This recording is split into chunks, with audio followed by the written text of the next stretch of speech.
comes from innate knowing, does it feel right, and comes from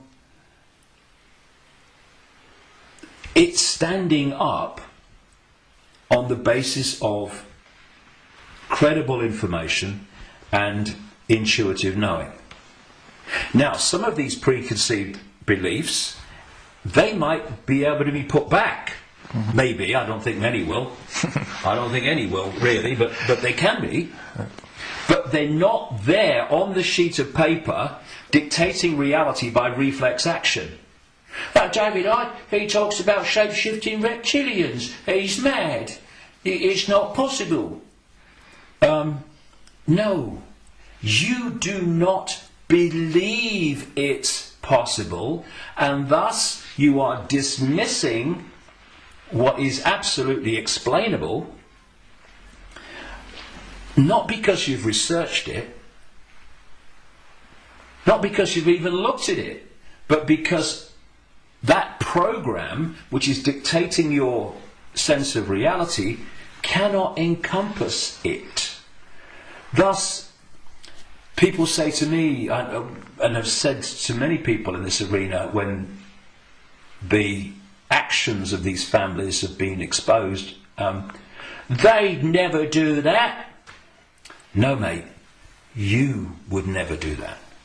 They would and are every day. It's this, and then you say, well, how much? I've said this to television interviews in the mainstream, but they're like, loads of rubbish. And I say, well, I've been to 55 countries, many of them many times. I've researched this full time for 22 years.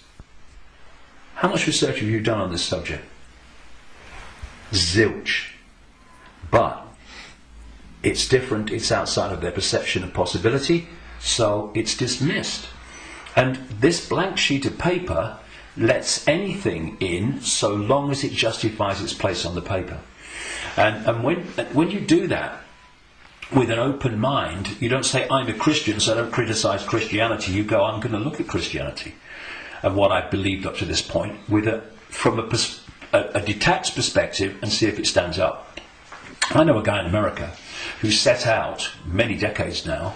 He was a real avid Christian, and he set out to prove the Christian story was true. Jesus existed and all this stuff. And very soon after this, as he started, I'm going to show it.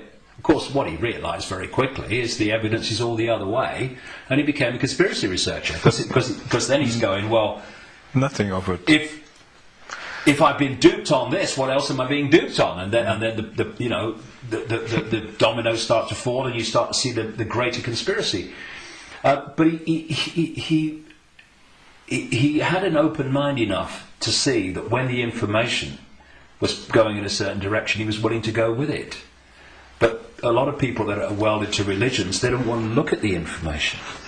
And you can be a religious believer,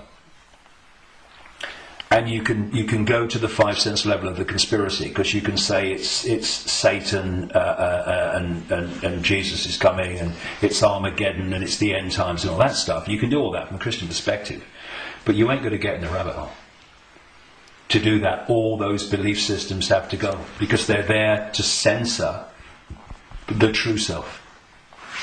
Okay, thank you, David. That's amazing, and a lot of information, and a lot to think about. But the important thing is not to think, but to know, to feel. And we all have the ability and the what humans have. We can change it because we can create, which the others can't. Yeah, so they create through us, and the difference is, and the way to turn this around is to, instead of having our sense of reality manifest as our experienced reality by external forces manipulating our sense of reality, which becomes our experienced reality, we get rid of that influence, and our unique perception of reality becomes our unique experience of reality. Do you And think then we've got a world worth living in then. Do you think 2012 is a year that a lot of people say then there will be a major change? Do you think that's happening? Well, I've not gone along with that in the way that it's just been described in many ways.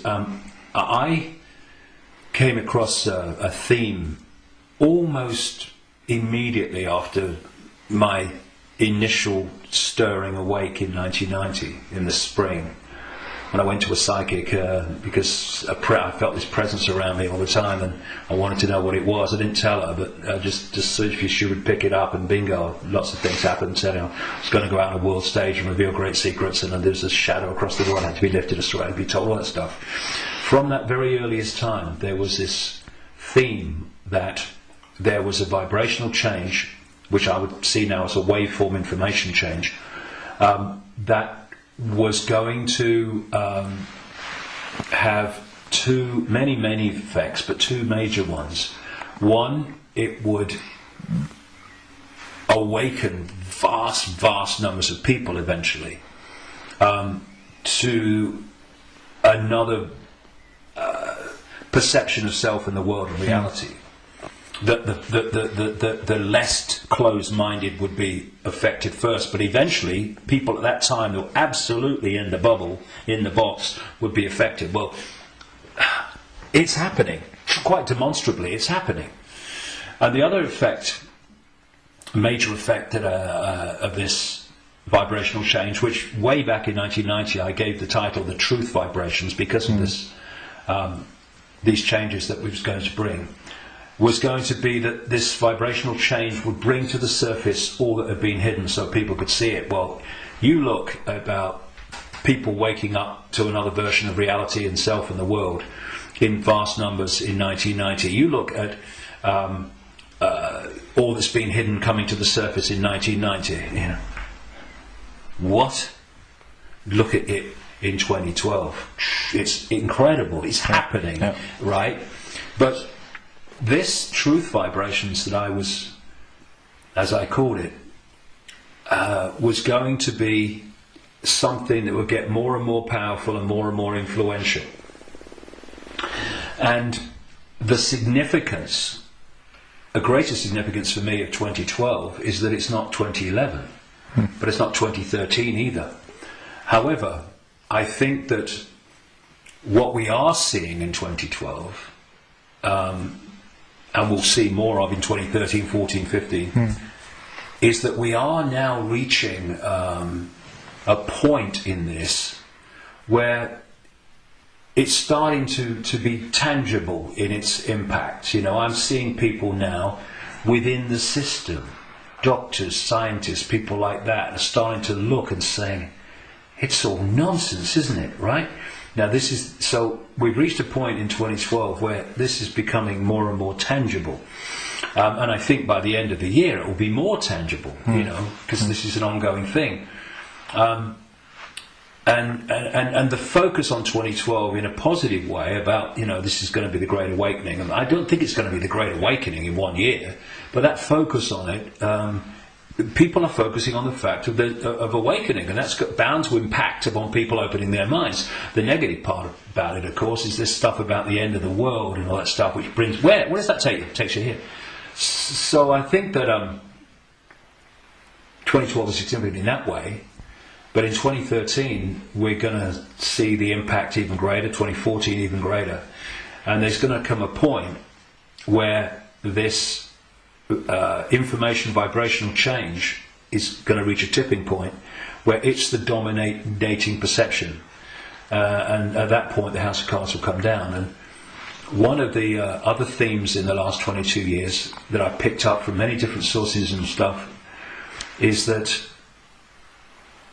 just when the control system appears to hold all the aces and has got everything in place, it's going to come down so fast it's going to be shocking. So for a little while longer, I mean, we're seeing it now, you know, President of the United States every day deciding who's going to be killed in a drone attack and all that stuff without any due process or anything like that. So we're moving, but at the same time, this awakening is moving as well. And you know, the president and the control system and their agenda and their unfolding Orwellian state, although it's not called that, the facets of it as they unfold are all over the television news and they're in all the newspapers. So people can get the impression, understandably, that that's all going on. Oh my goodness me, look at this.